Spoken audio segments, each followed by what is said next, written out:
Saludos. Hoy procedemos a realizar un análisis teórico y exhaustivo sobre uno de los pilares más técnicos y, francamente, más determinantes de la seguridad social, el cálculo de la base reguladora en las incapacidades permanentes. Vamos a desglosar las fórmulas matemáticas y la legislación consolidada con todo el rigor académico que merece, pero de una forma clara y directa. Así que sin más preámbulos, comencemos con esta exposición. Nuestra hoja de ruta de hoy se estructura en 6 puntos clave.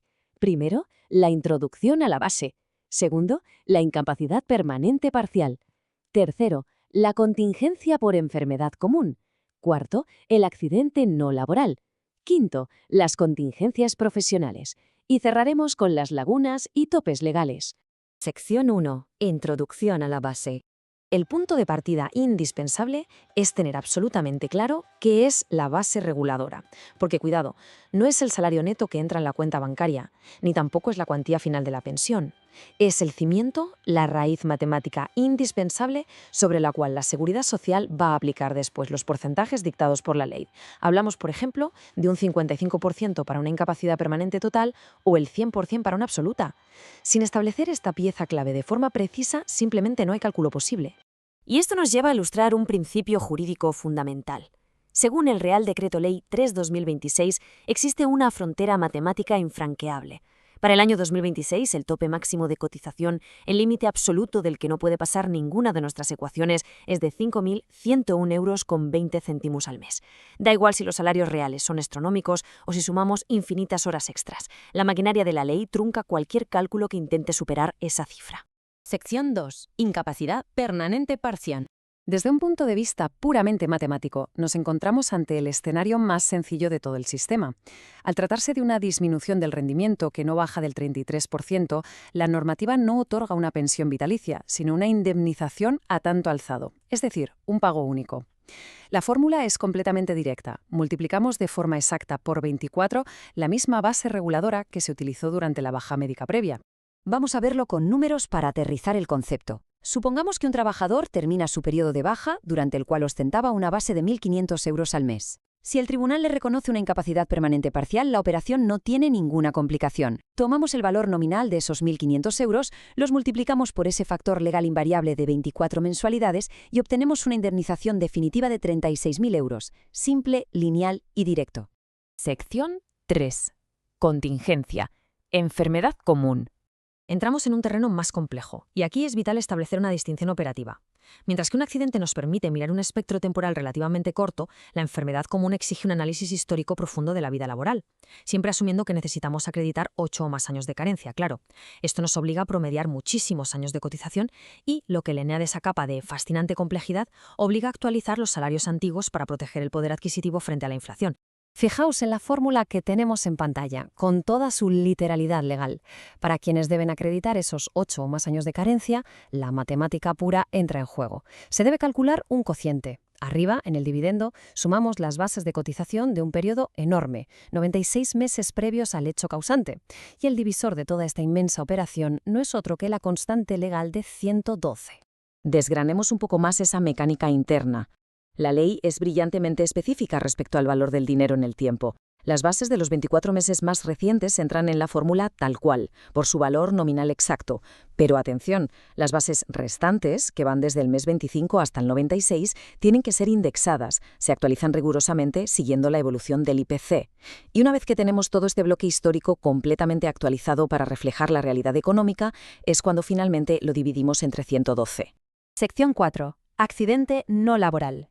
Para el accidente no laboral, el legislador nos ofrece un margen de maniobra sumamente interesante. La norma dicta textualmente que la base será el resultado de dividir por 28 la suma de las bases de un periodo ininterrumpido de 24 meses. Y la palabra fundamental aquí es la elección. Ese bloque de 24 meses consecutivos lo elige de forma libre el beneficiario, buscando su mayor ventaja dentro de los 7 años inmediatamente anteriores a la invalidez. Para solidificar el concepto, imaginemos el clásico caso de un accidente de tráfico sufrido un domingo. Revisamos el historial de los últimos 7 años y localizamos los mejores 24 meses continuos, donde, por ejemplo, la base era constante de 1.600.000 euros. Sumamos todo y nos da 38.400 euros. Al aplicar nuestro divisor legal de 28, obtenemos una base reguladora de 1.371 euros con 42 céntimos al mes. Es imperativo recordar que el divisor es 28 y no 24, porque el sistema español contempla 14 pagas para las contingencias comunes. Sección 5. Contingencias profesionales. Cuando entramos en el terreno estrictamente laboral, el enfoque da un giro de 180 grados. Ya no miramos esas bases mensuales estáticas. Ahora, la ley nos obliga a construir una base fundamentada en el esfuerzo productivo y los salarios reales del último año. Para ello, necesitamos hacer un sumatorio de 4 elementos ineludibles: el salario diario proyectado a todo el año, las pagas extraordinarias, cualquier participación en beneficios del año anterior y un complejo prorrateo de pluses y horas extras en función de los días efectivamente trabajados. Pongámosle números a la arquitectura de este salario real. Partimos de un sueldo anual que aporta 14.600 euros. Le añadimos 2.000 euros en pagas extras, 0 en beneficios para este ejemplo, y unos pluses prorrateados que suman 2.047 euros con 50 céntimos. El total anual asciende a 18.647 euros con 50 céntimos. Y aquí viene el matiz clave. El divisor para contingencias profesionales es estrictamente 12. Al dividir, establecemos una base reguladora de 1.553 euros con 95 céntimos al mes. ¿Por qué entre 12? Porque, a diferencia de las contingencias comunes, estas pensiones derivadas del trabajo se abonan en 12 pagas, sin pagas extras separadas. Sección 6. Lagunas y topes legales. Existe un mecanismo de protección realmente majestuoso en nuestro sistema, denominado integración de lagunas, aplicable única y exclusivamente a los cálculos por enfermedad común. Si durante ese inmenso análisis de 96 meses aparecen periodos sin cotizar, la Seguridad Social no penaliza con ceros matemáticos. Actúa de oficio y rellena las primeras 48 mensualidades vacías con el 100% de la base mínima vigente. A partir del mes vacío número 49, la red de seguridad sigue operando, pero desciende para cubrir solo el 50% de dicha base mínima.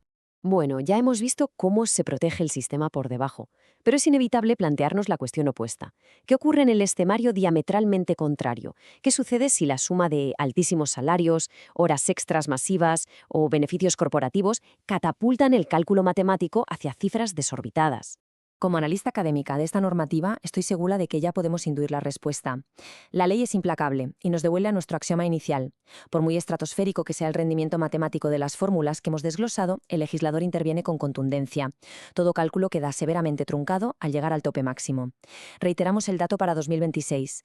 Bajo ningún concepto, la base reguladora rebasará la cuantía de 5.101 euros con 20 céntimos al mes. Las altísimas cotizaciones aportan solidaridad al sistema, pero no generan pensiones ilimitadas. Para finalizar, la conclusión más poderosa que podemos extraer de toda esta arquitectura matemática es que clasificar erróneamente el origen de una lesión acarrea unas consecuencias económicas brutales. ¿Estamos ante un accidente de domingo o una patología por el entorno de trabajo? Esa simple etiqueta jurídica decide si aplicamos promedios inflacionarios de 8 años con divisores de 112 o si nos vamos a salarios reales de un año con divisores de 12. De la precisión técnica de este concepto depende ni más ni menos que el sustento económico vitalicio del individuo afectado. Queda abierta la reflexión sobre la inmensa responsabilidad que conlleva aplicar correctamente estos algoritmos. Ha sido un verdadero placer desarrollar este análisis teórico.